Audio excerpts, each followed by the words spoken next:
시간이 되었습니다. 모두 자리에 일어서 주시기 바랍니다. 하나님은 영이시니 예배하는 자가 영과 진리로 예배할지니라. 주님 앞에 나아왔습니다.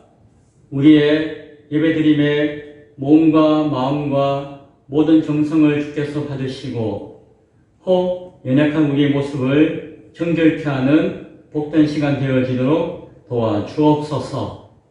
함께 하심을 믿습니다. 예수님 이름으로 기도드리옵나이다. 다같이 찬송가 483장 찬송드리겠습니다.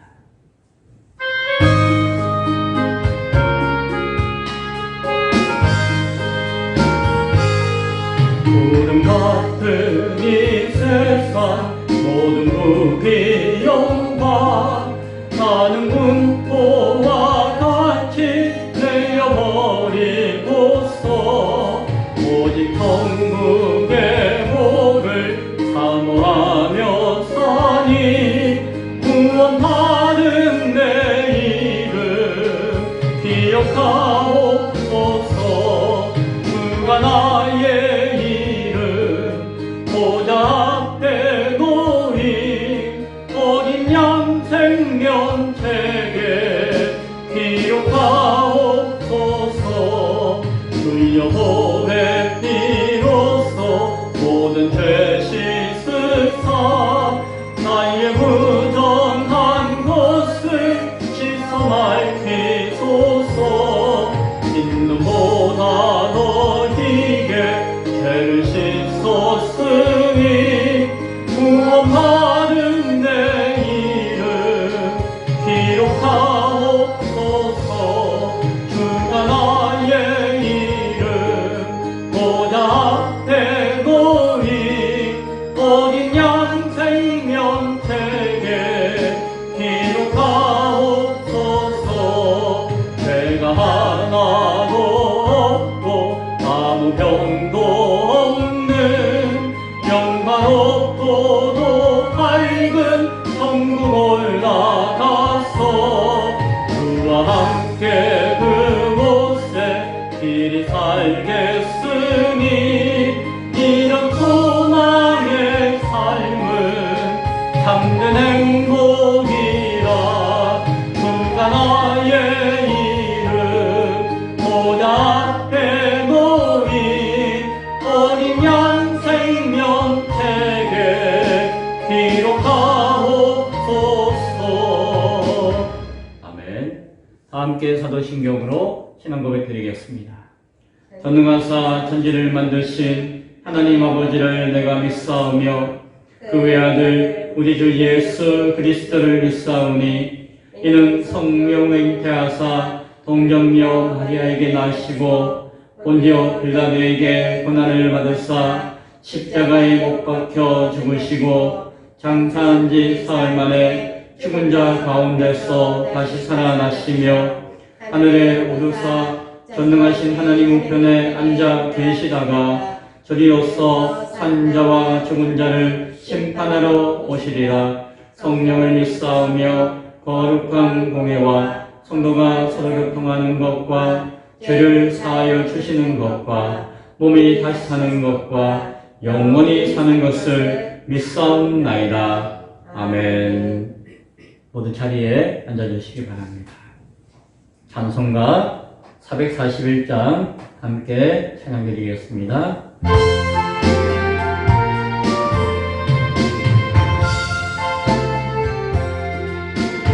은혜 구한 내게 은혜의 주님 은사 구한 내게 은사의 주님 신유 구한 내게 신유의 주님 나의 마음 속에 지금 오셨네. 나의 생명 되는 내 주의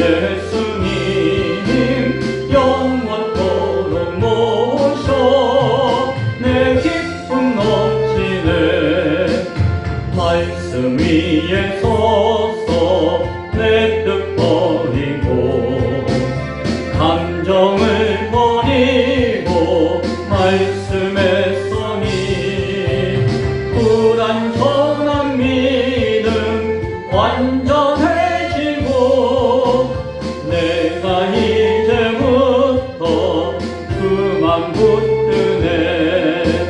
나의 생명 되는 내 주 예수님 영원토록 모셔 내 기쁨 넘치네.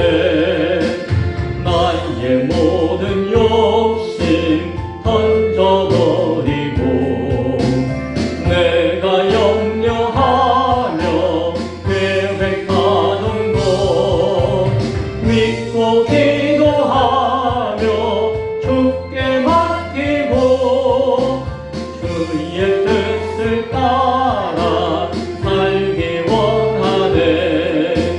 나의 생명 되는 내 주 예수님 영원토록 모셔 내 기쁨 넘치네.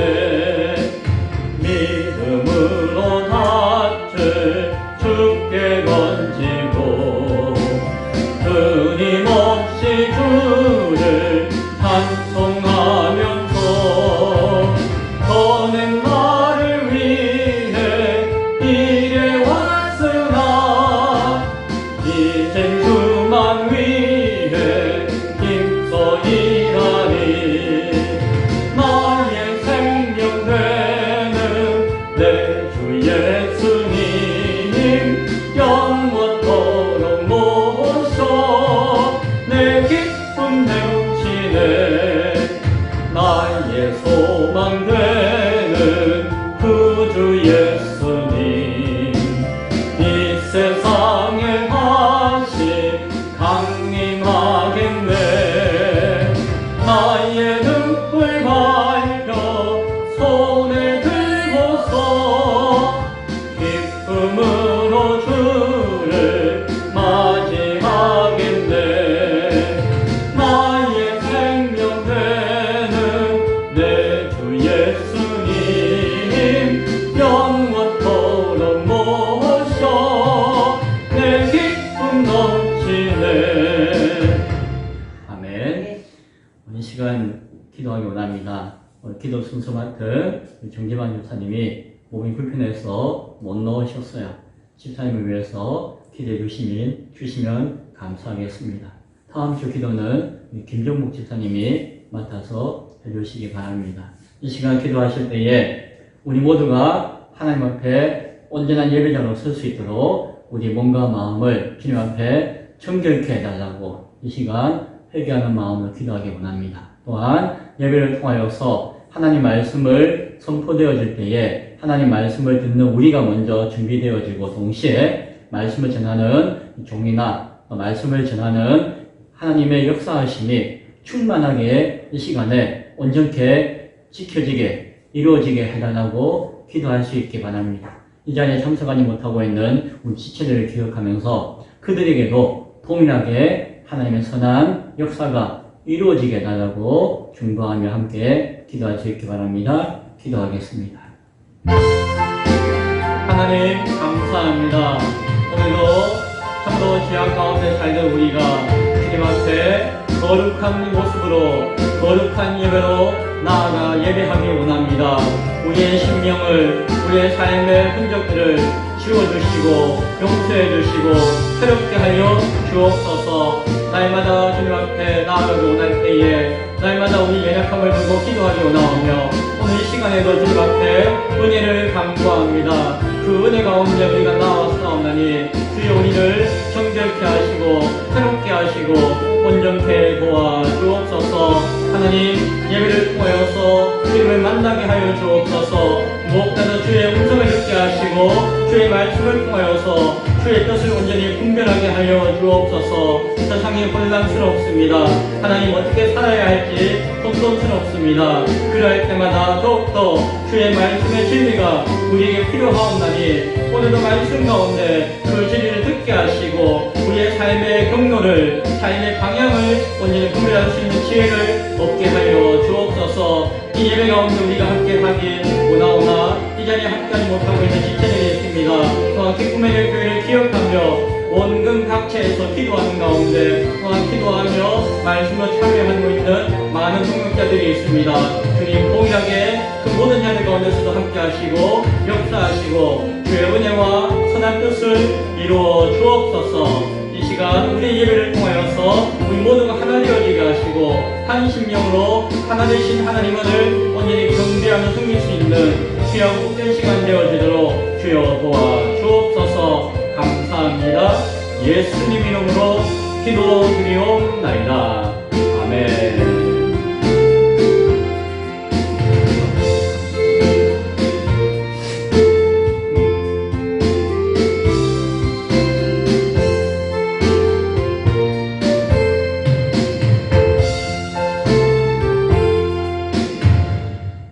하나님 말씀 히브리서 5장 1절부터 마지막 14절까지의 말씀입니다. 히브리서 5장 1절부터 14절, 제 성경은 신약성경 357쪽입니다. 이미 찾으시고 다 읽어보시는 줄 알고 이 시간 제가 대신 봉독해 드리겠습니다. 대제사장마다 사람 가운데서 택한 자이므로 하나님께 속한 일에 사람을 위하여 예물과 속죄하는 제사를 드리게 하나니 그가 무식하고 미혹된 자를 능히 용납할 수 있는 것은 자기도 연약에 휩싸여 있습니다.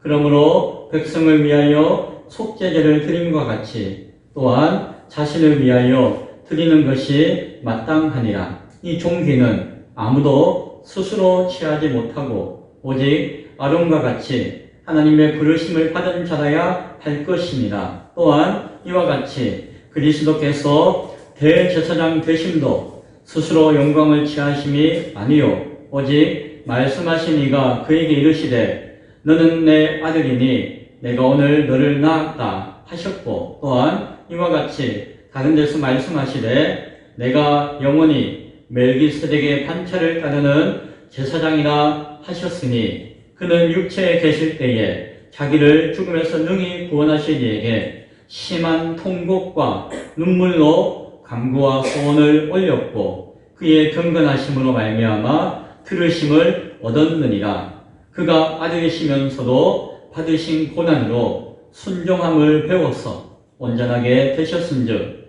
자기에게 순종하는 모든 자에게 영원한 구원의 근원이 되시고 하나님께 멜기세덱의 반차를 따른 대제사장이라 칭하심을 받으셨느니라. 멜기세덱에 관하여는 우리가 할 말이 많으나 너희가 듣는 것이 둔함으로 설명하기 어려우니라.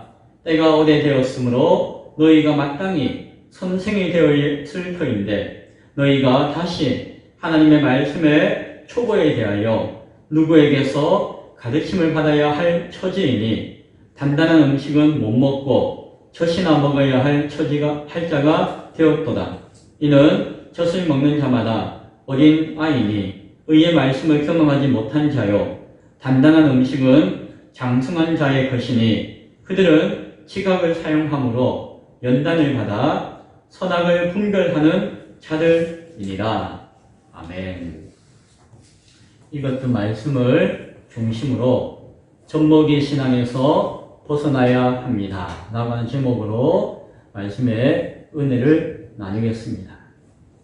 지난주에 어머니 모시고 딴 데도 한 번씩 가셨는데 정선은 안 가보셔가지고 정선에 갔었죠. 콧등치기 국수도 먹고 올챙이 국수도 먹었어요. 맛은 별로였지만 먹었다는데 의미가 있죠. 정선 강가 둥치, 그게 조양강이에요. 조양강. 동강에서 흘러나왔는 지류강이 조양강이죠. 그 앞에. 그 옆에다 차를 대고 시장에 갔다 오고 또 화암동굴도 갔다 오고 있는데 그 조양강이 물이 흐르지 않는 거예요. 물이 작아가지고 그래서 그 시내 앞에서 보는 강이 그냥 시퍼래요. 깊어서 시푸는 게 아니라 녹조하고 무슨 이끼 같은 게 꽉 끼어가지고 퍼른 거예요. 녹색이. 그래서 물이 깨끗했을까요? 더러웠을까요? 네, 그랬어요.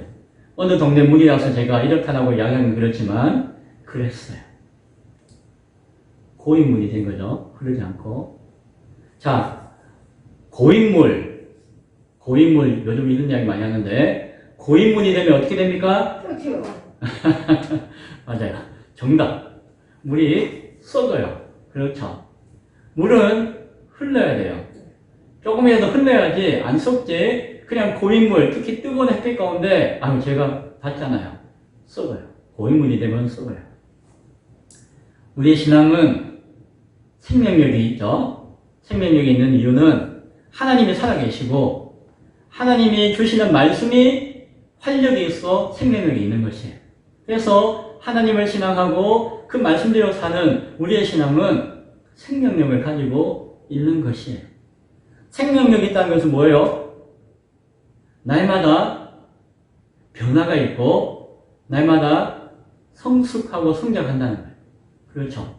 죽은 자는 변함이 없어요. 죽은 생명은 자라는 것이 없죠. 오늘도 이 말씀을 나눌 때에 우리의 믿음과 신앙이 고인물이 되지 않고 흐르는 강물 신앙 될 수 있기를 축복합니다. 4장 14절에 우리에게 큰 대제사장이 계시니 승천하시니 곧 하나님의 아들 예수시라. 우리가 믿는 도리를 굳게 잡을지어다. 우리의 믿음이 무엇인지, 믿음의 근거가 무엇이며 어떻게 신앙하는 것이 언제나 믿음인지를 잘 기억해야 한다라고 하는 것이 지난주에 나누었던 말씀이었어요. 처음 대제사장으로 세워진 사람은 아론이었습니다. 아론은 모세의 형이었어요. 모세는 우리가 잘 알고 있는데 아론에 대해서는 잘 몰라요. 애굽에서 그냥 혼자 살았겠죠. 성경에서는 아론에 대해서 자세하게 이야기하고 있지 않지만 분명한 것은 그가 첫 번째 대제사장으로 세워졌을 때에 그것은 스스로 나는 모세의 형인데 이런 것이 아니라 하나님이 부르셔서 직접 세우셨다는 것이. 5장 4절 이 종기는 아무도 스스로 취하지 못하고 오직 아론과 같이 하나님의 부르심을 받은 자라야 할 것입니다. 라고 말씀하죠. 하나님의 일이라 할지라도 그 일은 사람을 통해서 일하세요. 이 땅 가운데. 그래서 그 하나님의 일을 대신 맡아서 하는 사람은 얼마나 영광스러워요. 그 큰 은혜가 얼마나 크겠어요. 주시는 복이 얼마나 귀하겠습니까? 그러나 그 사람이 자신을 불러주셔서 사명을 맡겨주신 하나님의 그 뜻을 생각하지 못하고 잊어버린다면, 그 뜻을 날마다 생각하지 못하고 잊어버린다면 그 사람은 얼마 안 있다가 교만해지고 시험에 빠질 수가 있습니다. 왜 그럴까요? 왜냐하면 그 사람도 죄인 중에 한 사람이기 때문에. 대제사장의 사명을 감당하는 그 사람도 마찬가지였어요. 오늘 5장 2절과 3절에서 말씀합니다. 그가 무식하고 미혹된 자들을 능히 용납할 수 있는 것은 자기도 연약에 빠져 휩싸여 있습니다. 그러므로 백성을 위하여 속죄제를 드림과 같이 또한 자신을 위해서도 속죄제를 드리는 것이 마땅하니라 라고 이야기해요. 그런데 오늘 예수 그리스도께서 대제사장이 되신다라고 말씀하고 있잖아요. 그러면 그것은 그 의미가 사람과 어떻게 다를지를 오늘 성경은 우리에게 이야기해주고 있어요. 바울은 시편 2편 7절과 110편 4절의 말씀을 인용해서 다음과 같이 오늘 이야기하죠.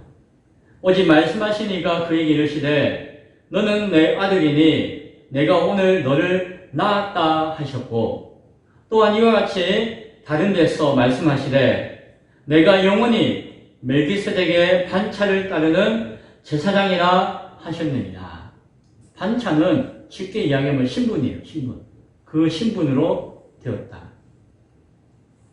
여기서 예수님의 대제사장 되심을 바울은 두 가지 시편을 인용해서 나타날 때에 그 의미가 무엇이라고요? 하나는 하나님의 아들로서의 사명, 또 하나는 멜기세덱의 반차, 신분으로서의 사명을 가지는 대제사장이었다라고 이야기하는 것이에요. 그 뭐예요? 예수님은 하나님의 아들의 신분으로 이 땅에 오셨다는 것이에요. 그걸 다른 말로 뭐라고 했죠? 성육신 하셨다라고 이야기했죠. 그래서 성육신하여 오시는 그 사명을 앞서 3장에서 사도적 사명이다라고 이야기했어요. 그 사명으로 대제사장이 되신 것이에요. 또 하나는 구체적으로 하나님이 특별히 섭리하여서 성경에서 계시하여 주신 멜기세덱이라고 하는 왕이자 제사장인 그의 반차, 그의 후속으로 되어진 십자가 대속의 대제사장이 되셨다라는 것입니다. 그래서 하나는 성육신 하심으로 그 일을 감당하셨고, 또 하나는 하나님의 섭리 가운데 있는 특별한 신분으로 대제사장을 사명을 감당했다라고 시편을 인용해서 바울은 이야기해 줍니다. 구체적으로 생각해 보면은 예수님은 하나님의 아들로서 하나님의 뜻에 순종하셨어요. 하나님의 아들로서 아버지 하나님의 뜻을 너무너무 잘 알았기 때문에 누구보다도 잘 순종할 수가 있었겠죠. 요는 예수님은 스스로의 영광을 취하지 않으셨어요. 하나님의 그 신분을 가지고 계셨음에도 불구하고 이 땅에 인간으로 오셔가지고는 한순간도 자신의 영광을 취하지 않고 누구의 영광만을? 아버지 하나님의 영광만을 이루고 드러내고자만 하셨어요. 누가? 하나님의 아들이신 예수님. 그리고 그러한 모습 가운데 대제사장의 사명을 감당하신 것이에요. 따라서 예수님은 큰 대제사장으로 사람 대제사장과는 전혀 다른 모습으로 사역하셨어요. 어떻게요? 사람 대제사장이 이렇게 저렇게 했다는 것은 설명 안 드릴게요. 그러나 예수님 큰 대제사장은 십자가의 고난을 통해서 심한 통곡과 눈물로 간구와 소원을 올리셨어요. 예수님이 감당하신 그 대제사장의 사명의 모습은 고난 가운데 순종하심으로 심한 통곡과 눈물 흘리심으로 그 사명을 감당하셨다는 것입니다. 그리고 철저히 하나님 앞에 경건함을 통하여서 아버지께 들으심을 얻으셨어요. 통곡과 눈물로 간구하였지만 하나님이 안 들으시면 아무 의미가 없잖아요. 그러나 그렇게 간구하심으로 말미암아 하나님 앞에 경건하심을 이루셨고 하나님이 그로 말미암아 들어주셨다라고 오늘 성경은 이야기해요. 그냥 하나님의 아들이기 때문에 그냥 아무 말도 안 해도 그냥 저절로 되는 것이 아니었고 예수님은 생명을 다하여 죽기까지 통곡하심과 눈물로서 십자가 지심으로써 그 사명을 감당하셨고 그로 말미암아 아버지께 들으심을 얻었다는 것입니다.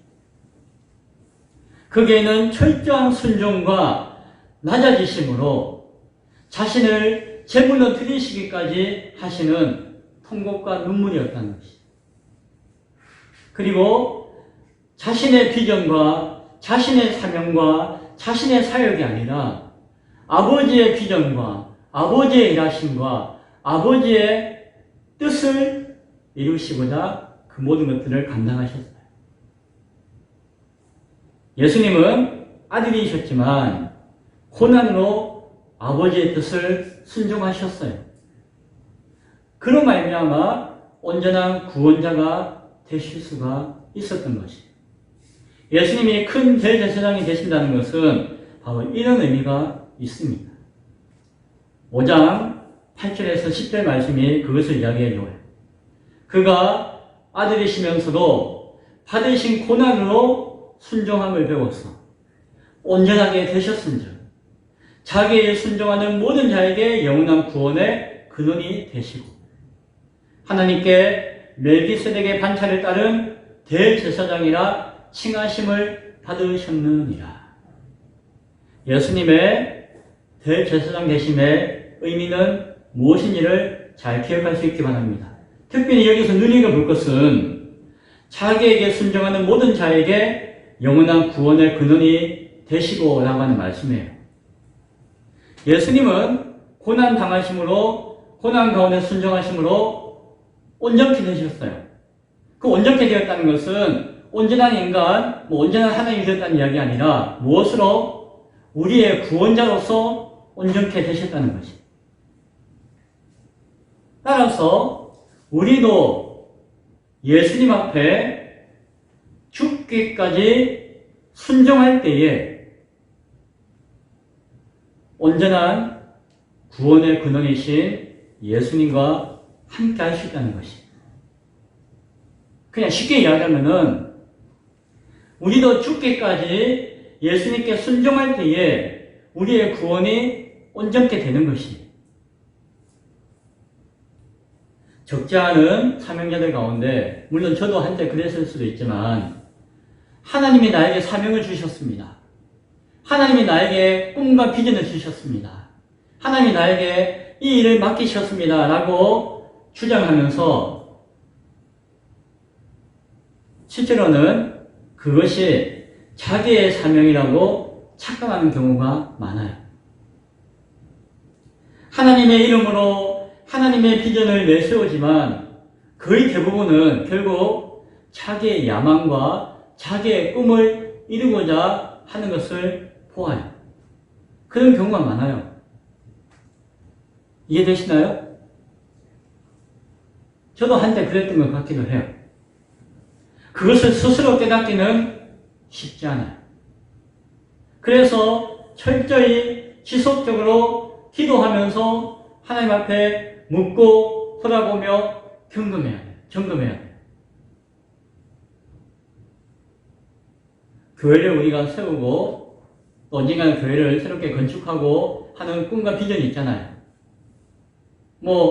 제가 와서 어르신들을 갈 데가 없는데 다 절로 가는데 마지막 순간에 믿음으로 인정하실 수 있도록 요양원 같은 거, 요양센터 같은 것을 세우고 싶다.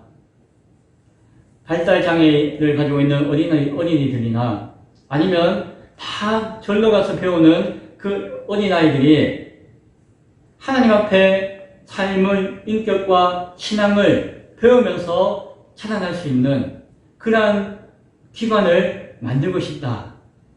기도하고 그런 비전을 가지잖아요. 근데 그것이 여차하면은 목사인 나의 꿈과 야망이 될 수 있다. 우리의 꿈과 야망이 될 수 있다. 그것이 온전히 하나님의 뜻과 계획 가운데 이루어져야 하는 것이고 하나님의 비전이 되어야 하는 것이다. 우리의 비전과 하나님의 비전을 잘 구분하여서 하나님의 비전 앞에 우리의 생각을 언제든지 죽일 수 있는, 낮출 수 있는, 내려놓을 수 있는 우리가 되어야 될 줄로 믿습니다. 두 번째 큰 의미가 있는데, 그래서 바울은 이러한 말씀이 쉽다, 어렵다? 어렵다라고 이야기해줘요. 그것은 그 내용이 어려운 것이 아니라 그 내용을 받아들이는 그 성도의 마음이 둔하기 때문이다라고 이야기해요. 5장 11절의 말씀입니다. 멜기세덱에 관하여는 우리가 할 말이 많으나 너희가 듣는 것이 둔함으로 설명하기 어려우니라 라고 이야기해요. 멜기세덱이라고 하는 것은 예수님의 대제사장 되심, 예수님의 성육신과 십자가와 그 우리가 우리의 뜻과 야망이 아니라 하나님의 꿈과 비전을 위해서 먼저 생각해야 될 그 모든 것들이 함께 전하고 나누기 위해서는 우리가 해야 할 말과 뜻이 너무너무 많지만 뭐라고요? 내가 아무리 이야기해도 듣는 당신들의 귀가 둔하다는 거죠. 그래서 내가 설명하기가 너무너무 어렵습니다 라고 이야기해요. 무시하는 거예요? 그게 아니에요. 정신을 바로 차려야 됩니다 라고 각성하는 것이. 그러면서 젖먹이 비유가 나와요. 젖먹이가 뭐예요? 젖먹는 아이, 아니 미성숙한 사람을 이야기하죠. 젖먹이가 문제가 아니에요. 젖먹이가 얼마나 필사적으로 젖을 빠는지를 저는 보았어요. 여러분도 보셨죠? 젖이 그냥 건성건성 그냥 쭉쭉 빤다고 나와요? 정말 여름에 땀이 삐질삐질 나오도록 열심히 아구가 아프도록 열심히 빨아야지 젖이 나오는 거예요. 저도 먹어본 지 오래돼서 잘 기억은 안 나지만 그래요. 그 정도 열심히 하나님 말씀과 진리를 취하는 거 너무너무 귀한 거죠. 젖먹이가 문제가 아니에요. 그런데 문제는 오래됐다는 거예요. 때가 오래됐다는 것이에요. 고인물이 됐다는 거예요. 오늘 5장 12절에서 이야기합니다. 때가 오래되었으므로 너희가 이제는 마땅히 선생이 되었을 터인데 너희가 또다시 하나님 말씀의 초보에 대해서 누군가에게서 가르침을 받아야 할 처지이니 단단한 음식은 못 먹고 젖이나 먹어야 할 자가 되었도다. 젖먹이 무시하는 거 아니에요. 문제는 그냥 그렇게 고인물이 되었다는 거예요. 시간은 되었는데 생명력이 상실되어간 썩어져가는 고인물과 같은 신앙이 되어버렸다는 것이. 잘하는 초신자가 젖을 먹는 거 그건 문제가 아니에요. 하지만 이제는 시간도 오래되고 이제 뭔가 선생이 되어서 누군가를 가르치고 복음도 전하고 전도도 하고 해야 될 사람인데도 여전히 젖을 빨고자만 하는 그냥 고인물과 같은 신앙, 그게 문제라는 것이. 일종의 영적인 침해예요. 내가 무엇이고 내가 어떤 위치에 있는지를 전혀 생각도 못하고 그냥 본성대로 옛날 생각나는 대로 행한다는 것이에요. 신앙의 고인물은 영적인 침해를 일으킬 수 있습니다. 그 증상은 말씀과 진리에 대한 식욕이 없어요. 소화가 안 돼요. 어머니가 늘 걱정하는 것이 혼자 계시다 보면 밥맛이 없어가지고 힘들다. 뭐 그런 이야기 하시더라고요. 그거 중요해요. 먹고 싶은 마음이 있어야지 먹죠. 소화는 둘째 치고. 그리고 먹으면 뭐예요? 소화가 안 되면 안 되죠. 그리고 마지막 순간 그것도 안 되면 안 되죠. 우리 다 고생했던 거, 변비. 왜 이렇게 되었을까요? 늙었어요? 아니에요. 영혼은 늙지 않아요. 그 이유에 대해서 바울은 다음과 같이 이야기합니다. 5장 13절에 이는 젖을 먹는 자마다, 젖 먹는 자는 고인물 이야기하는 거예요. 계속해서 그냥 때가 지나도 어린아이니 의의 말씀을 경험하지 못한 자요. 뭐라고요? 의의 말씀을 경험하지 못했기 때문이나 안 하고 이야기해요. 의의 말씀은 무엇일까요? 하나님의 뜻에 합당한 바른 진리의 말씀이에요. 다른 표현으로 나중에 나오는 단단한 음식이에요.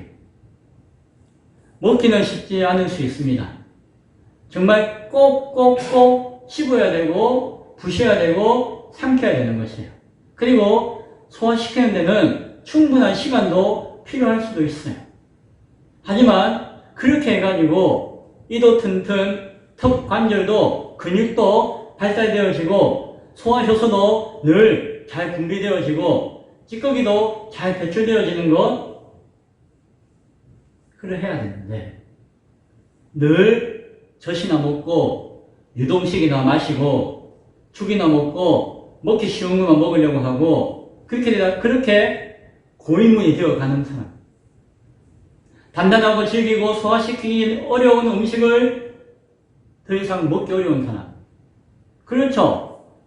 여러분 가운데 한 1년 동안 우유나 유동식이나 죽이나 먹었다가 한 1년 뒤에 고기 좀 씹어 드시려고 합니까? 먹겠어요? 턱이 빠지려고 하죠. 이가 빠지려고 하죠. 소화가 안 돼서 꾹 더부룩하죠. 오늘 성경은 그 의의 말씀을 평소에 이전에 경험하지 못했다는 거예요. 훈련되지 못했다는 것이. 고난의 삶이 우리에게 필요한 것은 그것이 우리 신앙의 단단한 음식이 되기 때문이에요. 또한 무엇보다도 성육신, 십자가, 부활, 승천, 재림, 심판 이라고 하신 예수님의 말씀의 모든 내용을 우리가 늘 알고 기억하고 먹어야 된다는 것이에요. 그것이 조금은 어려울 수도 있어요. 조금은 싫을 수도 있어요. 입에 안 맞을 수도 있어요. 그러나 그 단단한 음식을 평소에 의의 말씀을 경험해야 된다는 것이에요. 먹어야 된다는 것이에요. 그래야지 우리 영혼의 이가, 영혼의 턱관절과 근육이, 영혼의 소화력이 왕성하게 유지되어지는 것이죠. 단단한 음식은 장성한 자의 것이니라고 이야기해요. 장성한 자라면은 단단한 음식을 먹어야 한다는 뜻이죠. 또한 동시에 단단한 음식을 먹어야만 장성한 자가 될 수 있다는 것이에요. 신앙생활 하면서 자기 편한 대로, 자기 원하는 대로, 자기 듣기 좋은 말만, 자기 그냥 분위기 맞춰서 첫날 만날 신앙생활에도 뭐예요? 의의 말씀과 단단한 음식을 경험하지 못하는 장성한 자가 되지 못한다는 것이에요. 장성한 자가 되기 위해서는 어떻게 해야 한다고요? 오늘 성경은 이야기합니다. 그들은 지각을 사용함으로 연단을 받아 선악을 분별하는 자들이니라 라고 말씀해요. 지각을 사용한다는 건 뭐예요? 하나님 주신 이성으로 생각하고 고민하고 묻고 배우는 것이 필요하다는 것이에요. 목사님, 그냥 제가 열심히 기도할게요. 열심히 봉사할게요. 열심히 예배드릴게요. 열심히 헌금 드릴게요. 성경 너무 어렵고 복잡한데 예수 믿고 구원 받으면 되잖아요. 그럼 뭐예요? 참 골치 아픈 사람이에요. 하나님이 우리에게 머리 주셨잖아요.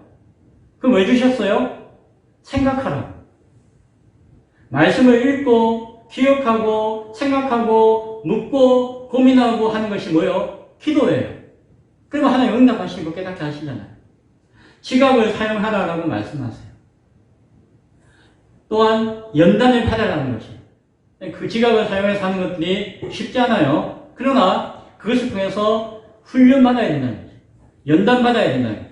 때로는 힘들죠. 어렵죠. 포기하고 싶죠. 피곤하죠. 잠도 오죠. 그러나 머리가 아파도 연단받아서 해나가야 한다는 거죠. 그렇게 해야지 어떻게 될 수 있다? 선악을 분별할 수 있다는 거지. 선악, 목사님이 분별해주면 되잖아요. 그러면 골치 아프다는 거예요. 그래서 골치 아프다. 무엇이 옳고 틀린 것을 깨달을 수 있어야 됩니다. 진리를 통해서 거짓을 드러낼 수 있어야 됩니다. 시대의 흐름을 읽고 시대가 왜 이렇게 되었나 하는 그 원인과 이유를 밝히고 깨달을 수 있어야 됩니다. 남들이 가는 그냥 우르르 가는 넓은 길로 그냥 쫓아가는 것이 아니라 내가 확인해서 비록 좁아도 비록 협착해도 비록 거칠어도 험해도 그것이 옳다 판단하고 그 길로 담대하게 갈 수 있어야 된다는 것입니다. 모두가 뭐하냐 정신 나가냐 비난해도 우리는 하나님의 방주를 준비할 수가 있어야 한다는 것입니다. 모두가 잠을 자고 있다 할지라도 우리는 깨어서 주님이 오실 그날을 준비하며 기다릴 수 있는 신앙이 되어야 한다는 것입니다. 그것이 선악을 분별하는 자가 되는 것입니다. 그를 위해서 우리는 지각을 사용하여서 연단을 받아야 하는 것입니다. 그것이 단단한 음식을 먹는 것이고 의의 말씀을 평소에 경험하며 누리는 것입니다. 말씀을 맺습니다. 예수님은 하나님의 아들이심에도 철저하게 보내신 분에게 순종하셨어요. 고난으로 십자가에 죽으시기까지 순종하셨어요. 그리고 성경은 고난에 순종함으로 배우셨다라고 이야기해요. 예수님도 배우고 익히셨다는 것입니다. 그리고 온전하게 되셨어요. 구원자로서의 그 사명을 감당하기에 온전케 된 것이에요. 그냥 와가지고 뚝딱뚝딱 된 것이 아니라 예수님도 간절하게 준비하시고 순정함을 배우시고 고난 당하심으로 그 온전함을 이루셨다는 것입니다. 그것이 하나님의 방법이었고 그럴 때에 온전한 구원자의 사명을 큰 대제사장으로 이루셨다고 성경은 이야기해 줍니다. 그리고 그 구원의 은혜는 동일하게 그 예수님 앞에 고난으로 배우고 온전하게 순종하기 원하는 믿음을 가진 자에게 주시는 영원한 것이다 라고 말씀하는 것입니다.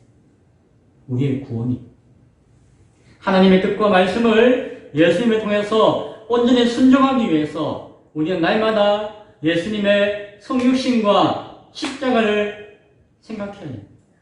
예수님이 승천하심과 예수님이 이 땅 가운데서 부활하여서 승천하심과 이 땅 가운데 통치하심을 바라볼 수 있어야 됩니다. 그리고 약속대로 이 땅에 다시 오셔서 세상을 심판하신다는 그 말씀을 기억할 수 있어야 하는 것입니다. 그 말씀 가운데 현재 고난과 핍박된 삶이라 할지라도 그것을 경험하고 견디고 이김으로 경험할 수 있어야 되는 것입니다. 쉽게 여기서 십자가를 피하는 것이 아니라 자기 십자가를 지고 살아가는 삶을 살아낼 수 있어야 되는 것입니다. 그것이 교회를 세우는 신앙이에요. 그러할 때에 우리는 우리 주변에 있는 젖먹이들과 연약한 자들을 돌볼 수가 있는 것이에요. 우리가 고인물인데, 우리가 영적 치매를 겪고 있는데, 우리가 단단한 거 먹지도 못하는데, 경험도 못했는데, 누구를 인도할 수가 있겠습니까?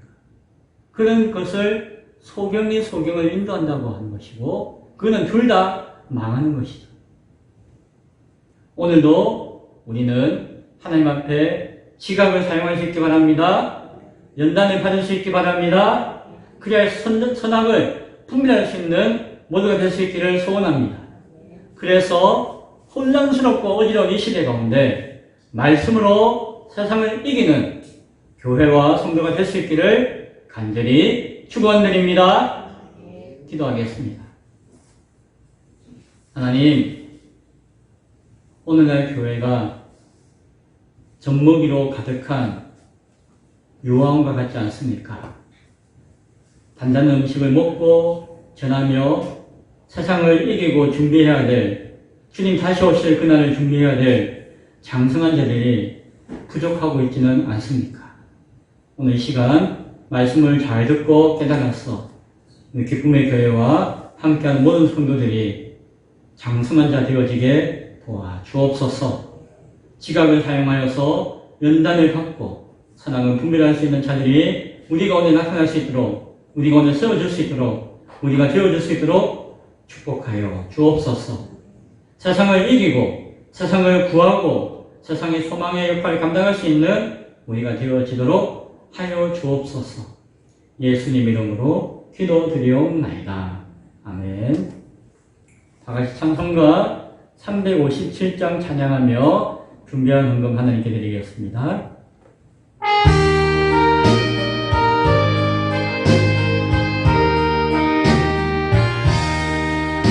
주 믿는 사람이 일어나 다 힘을 다하여 이 세상 모든 마귀를 다쳐서 멸하세. 저 앞에 오는 적군을 다 싸워 이겨라. 주 예수 믿는 힘으로 온 세상 이기네. 믿음이 이기네. 믿음이 이기네. 주 예수를 믿음이 온 세상 이기네. 오늘 유마귀 괴율로 큰 죄에 빠지니 진리로 띠를 띠고서 늘 기도드리세. 참 믿고 의지하면서 겁없이 나갈 때 주 예수 믿는 힘으로 온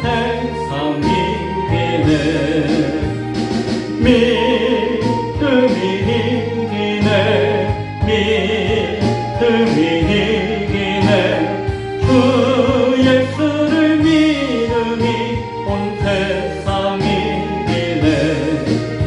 끝까지 이긴 자에게 흰 옷을 입히고 또 영생 복을 주시니 참 기쁜 일세. 이 어두운 세상 지나서 저 천성 가도록 주 예수 믿는 힘으로 온 세상 이기네. 믿음이 이기네. 믿음이 이기네. 주 예수를 믿음이 온 세상 이기네. 아멘. 장성한 믿음으로 주님의 비전과 사명을 꿈꾸고 이루는 교회가 되게 하소서. 감사함 드렸습니다. 주일원금 하나님 앞에 드렸습니다. 기도하겠습니다. 하나님 감사합니다. 드릴 수 있는 믿음과 드릴 수 있는 마음과 드릴 수 있는 기회를 주셔서 감사합니다. 드리는 물질이 크고 작음을 떠나서 주님 앞에 온전히 드려져서 하나님의 복되신 축복하심으로 말미암아 귀하게 30배, 60배, 100배의 결실로서 이 땅 가운데 교회를 통해서 이루어지게 하여 주옵소서. 우리는 비록 작고 연약하지만 우리가 꿈꾸는 비전은 우리의 비전으로 그치는 것이 아니라 하나님의 뜻과 하나님의 사명과 일하심의 꿈과 비전인 것을 고백합니다. 그 꿈으로 꿈꾸며 그 꿈으로 비전을 가질 때에 주의 소중한 도구로 쓰임받게 하시고 사용되어지게 하시고 그 순간 이 귀한 헌물이 쓰일 수 있도록 도와주옵소서. 예수님 이름으로 기도드리옵나이다. 아멘. 교회 소식 알려드립니다. 바이러스 감염병에 소문이 퍼지고 있습니다. 코로나가 재창궐한다고 하죠. 또 이름도 이상한 또 전염병도 외국에서 막 번진다고 해요. 뉴스에 막 나오고 한다는 것은 언젠가 우리에게도 온다는 거예요. 무서워할 필요가 없어요. 우리 다 예상하고 있었잖아요. 이런 일이 올 거라고. 비록 아무도 다치지 않고 상하지 않고 휙휙 지나가면 좋겠지만 비록 어려움을 당한다 할지라도 우리는 두려워할 필요가 없어요. 이거 다 예상하고 준비하고 있는 것이기 때문에 혼란과 두려움 없이 그러나 지혜롭게 잘 대처할 수 있도록 함께 기도하기 바랍니다. 내일을 준비하는 교회가 되기 위해서 함께 계속해서 기도해 주시기 바랍니다. 한국에서 제일 좋은 요양시설, 저희 어머니를 제가 모시듯이 모실 수 있는 그런 시설, 어린이들과 장애 아동이 함께 어우러져서 교육받고 성장할 수 있는 교육시설, 시대적인 방주와 같은 장소, 우리가 꿈꾸고 기도하고 있던 것이죠. 목사님 몰라요. 하나님이 하시면은 하시는 것이고 그것이 우리의 계획과 비전이 아니라 하나님의 뜻과 계획과 비전이라면은 이룰 수 있는 것이다. 우리는 그냥 거두는 것이요. 그냥 순종하는 것이요. 함께 기도할 수 있기 바랍니다. 타 지역에 나간 성도들과 온라인으로 동역하는 우리 지체들을 생각하면서 마음과 뜻이 하나로 모일 수 있도록 동역하며 기도할 수 있기 바랍니다. 기타 내용은 주보를 참조해 주십시오. 기도합니다. 지금은 우리 주 예수 그리스도의 은혜와 하나님의 사랑하심과 성령님의 교통 임재 역사하심이 젖먹이가 아니라 고인물이 아니라 단단한 음식을 의의 말씀을 듣고 경험하며 먹고 마시며 장성한 자가 되어서 마지막 주의 사명을 감당하기를 결단하며 소원하는 예비하는 귀한 신명들과 건축된 머리 위에 지금부터 영원토록 함께 있을지어다. 아멘.